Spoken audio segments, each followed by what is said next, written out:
The Montana sun poured down on the vast plains, reaching from the far-off peaks to the gentle swells where the livestock wandered. Dust drifted in slow wisps as farm workers steered the flocks.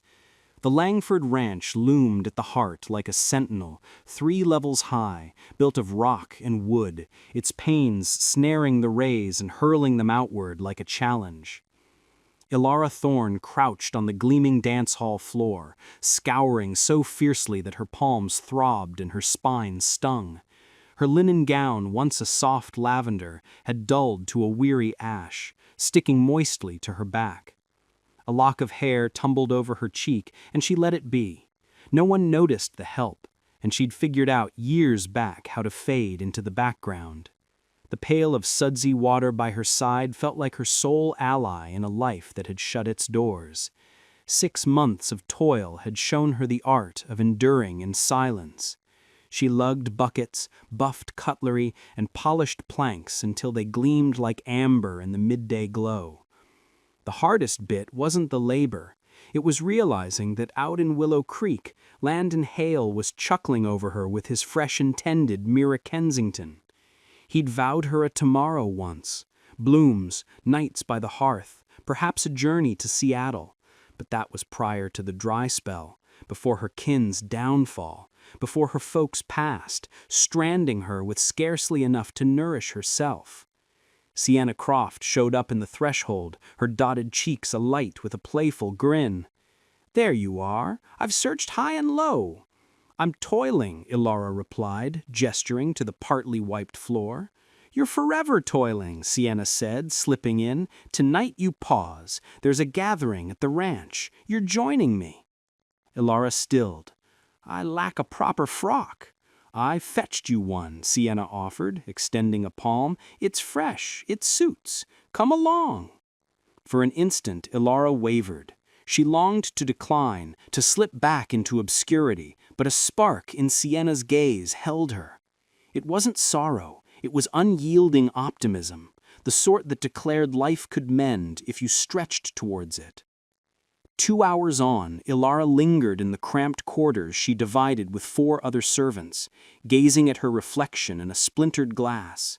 The ebony gown Sienna had lent was plain, patched here and there, but it draped just right. Her tresses were twisted up, save for a few wayward curls. She appeared as a stranger to herself. "You look lovely," Sienna said, beaming from the entry.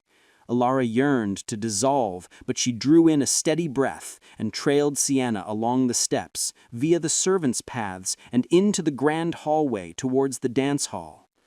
Tunes floated their way. Strings, keys, chuckles, and chatter mingled with aromas of seared fowl and warm loaves. Lamps flickered in each sill, tossing playful shades over the lustrous boards. And then she spotted him. Landon Hale. His stare locked on hers, measured and intent, a chill glint shadowing his features. He advanced, Mira in his wake. "Well now, Ilara Thorne, I caught wind you'd taken work here, but I couldn't credit it." Ilara compelled herself to hold his eyes. "Hello, Landon." "You ought to count your blessings," he went on, his tone hushed for her ears only. "The Langfords are kind to retain you. After everything, who lines up for a lady with empty hands?" Her ribs constricted, rage surged like flame through her blood. She'd weathered the loss of it all, her parents, her hearth, her pride, and this fellow, who'd forsaken her in her frailty, now dared to shame her before the crowd. Her eyesight darted about the chamber in desperation. Then she noticed him, poised at the distant side, braced against an etched column, towering, shadowed, and steadfast. Ronan Langford, the ranch's overseer of herds and trades, whose very aura could sway souls and steeds. His look was piercing, inscrutable, and it settled on her with an essence she couldn't pin. Before reason could intervene, her feet carried her. She wove across the dance hall planks, heedless of the guests' surprised peeks. She arrived, clutched the lapel of his jacket, lifted onto her toes, and pressed her lips to his. fierce, unbridled, purposeful. For a breath he rigid, then his arms steadied her, pulling her nearer. The earth slanted, the melody dimmed, the hums ebbed. Nothing remained but him and the fire of that moment. Easing back just to catch air, she pivoted and faced Landon's stunned visage. "He's my intended," she stated firmly, her words carrying to every corner. The hush lingered. Then the murmurs rose, soft as breeze over the high meadow weeds. Ronan's palm stayed steady at her waist, anchoring her. "We ought to speak," he breathed low. Alara's heart thundered. What she'd sparked as payback to Landon had shifted into uncharted ground. She couldn't name it yet, but it stirred within her, vivid, acknowledged, and utterly fearless. The porch lay still, the evening breeze mild on her flushed flesh. The echoes from the dance hall receded beyond the Langford Ranch walls, granting only the gentle ripple of the stream and the stray bellow of beasts afar. Alara's fingers clasped the balustrade, her joints pale. Her pulse still drummed from the press of lips, from the avowal, from grasping that she'd at last confronted Landon Hale and upended it all. Ronan Langford drew near, the lamp glow etching his profile.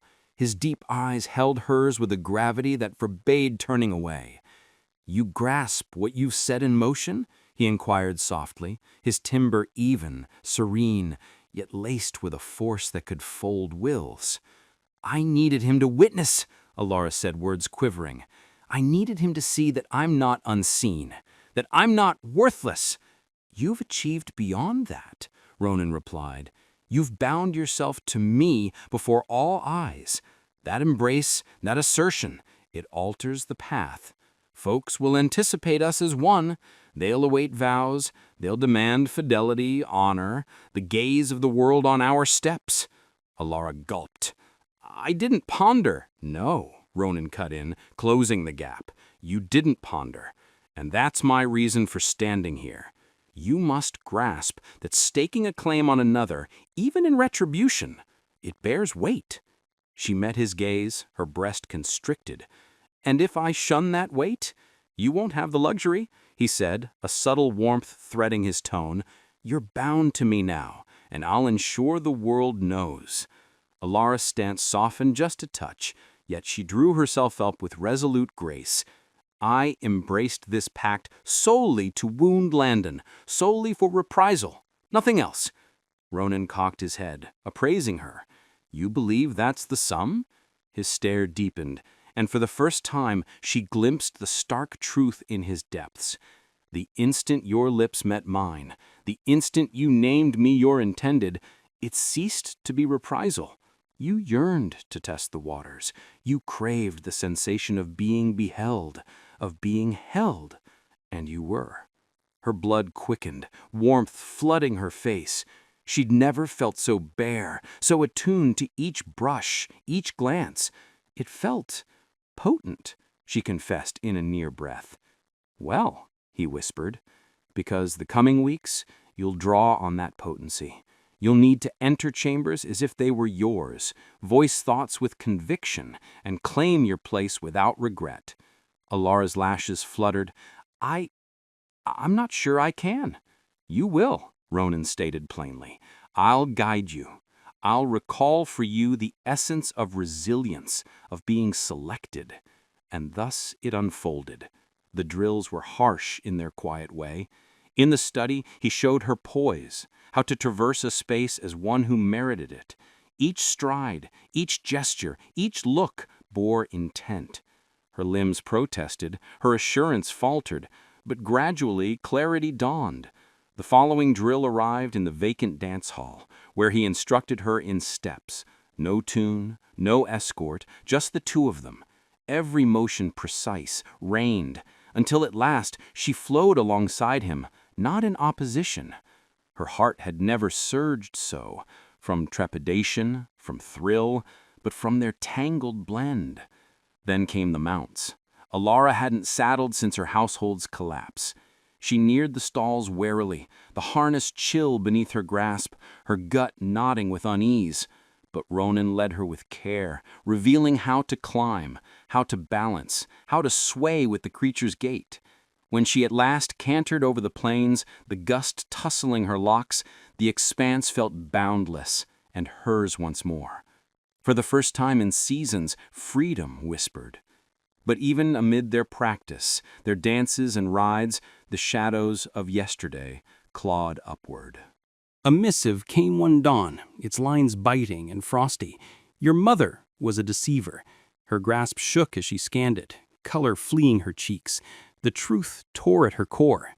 Had her kin's undoing stemmed from her mother's hand all this while? She faced Harlan Langford at supper, her tone even, though her chest pounded. "Did you know my mother?" The elder's utensil halted in flight. "I did, in passing," he admitted with a breath.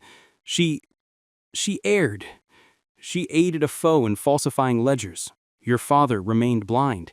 I didn't topple your house. Her deeds did." Alara's realm tilted. She bolted from the hall, the note searing in her pouch, and sought refuge in the study, tears tracing paths as she wrestled the parent she cherished against the veiled truths. Ronan emerged soundlessly in the frame, sinking to her level. "Speak to me," he urged tenderly. "I'm the child of a wrongdoer," she murmured, her voice empty.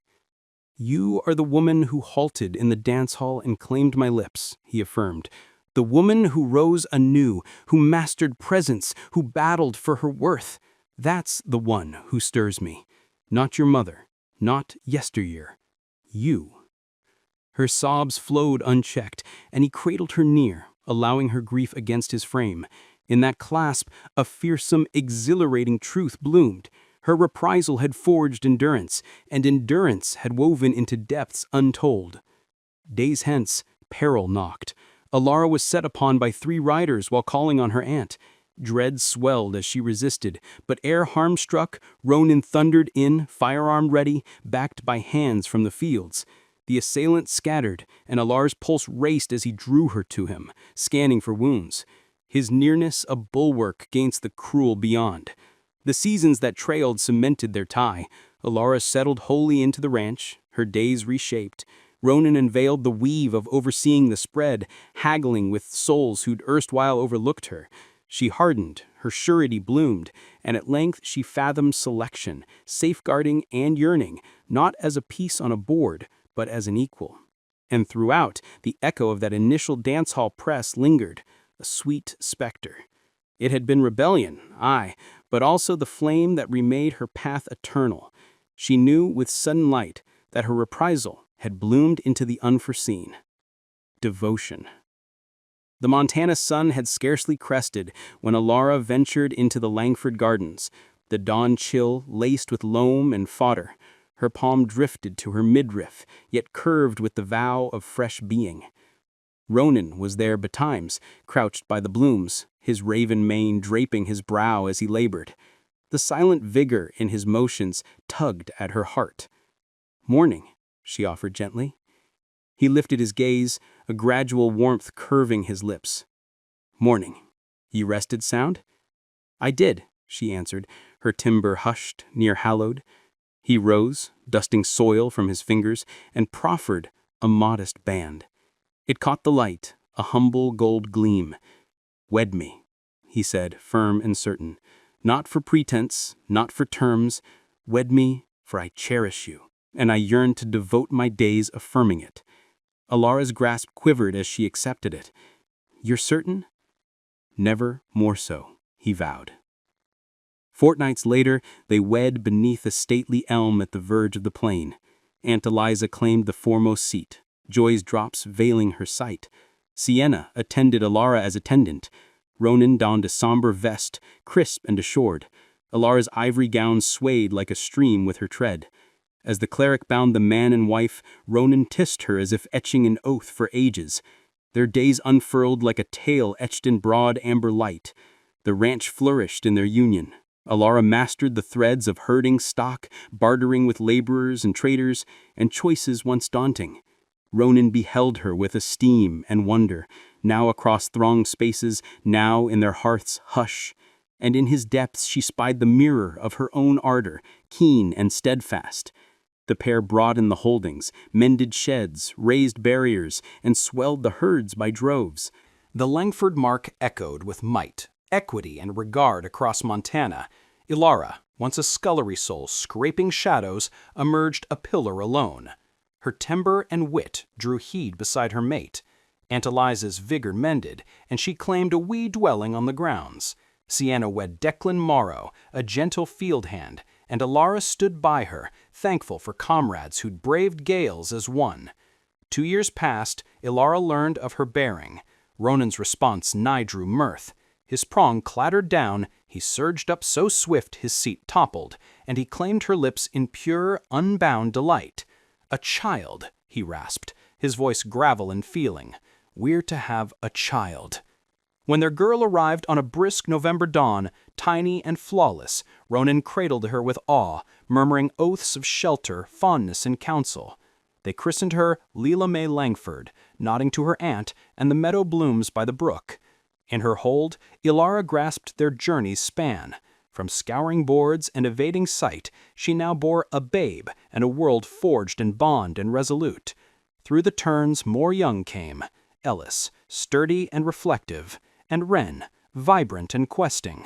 The home rang with mirth, tumult, and glow. Ilara schooled her brood in saddle, scrolls, and upright grace in a round once bent on their fracture. Ronan instilled mettle, forbearance, and honor. Even in still hours, Ronan and Ilara's flame endured vivid. They still bantered, clashed over trifles like acres or tasks, but each rift closed in glee and nearness, the constant that they'd pledged anew each dawn. One dusk, well after the young slumbered, Ilara sought Ronan in the outbuilding, minding a mare nigh her time. She propped against the gate, tracing his fluid power. "You're gazing," he noted, eyes on his work. "I'm musing," she countered. "On the eve I claimed you in the dance hall, I was so wrathful, so adrift. I figured I wielded you. And today?" he queried, flicking chaff from his cuffs. "Today I see I didn't," she said, her smile soft. "You beheld a quaking servant lass, and shaped her your bride." "Best choice I ever struck," Ronan murmured, drawing her in. "Even if you still tread my toes in our turns." Ilara's laugh bubbled, her fingers twining his collar. "I dwell on that eve still, the way I staked you, the way you shielded me." Ronan's timbre sank husky, stirring her pulse. "You might not stand steady when we're through," he breathed. She tapped his breast, chuckling amid the rush in her blood. "We've 3 young now. Reckon we've tested that notion aplenty." "Doesn't halt my intent to affirm it," he said, gathering her anew. Their mouths joined, soft, urgent, brimming with all they'd endured and all they'd raised. Ilara laid her brow to Ronan's breast, sensing his rhythms lift and drop. The broad Montana vault arched overhead, the gust sighing through the lofty fronds. Their brood dreams secure, their haven rich with light. And for the first in her breath, Ilara knew that love, true, relentless, willed love, was worth every fray, every slight, every venture. She'd crossed the Langford ranch for retribution, for mere breath. Now she stood whole, cherished, wholly held, and at last she fathomed that some pacts outweighed dreams untold. They were the dawn of all.